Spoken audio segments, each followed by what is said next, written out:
How to recover Google account without any verification.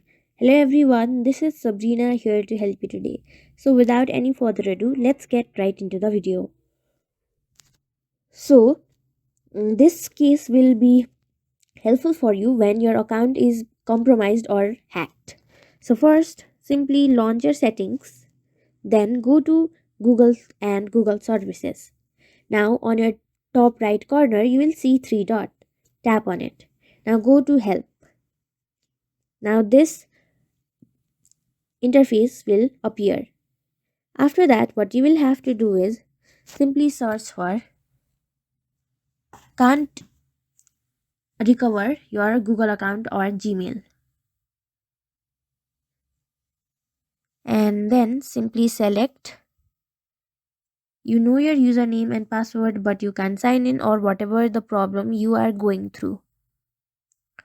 After selecting that, you will get a bunch of blog and then select the recover your Google account, the highlighted text, simply enter your email or phone and fill all the details that it asks you to, and then your account will be recovered.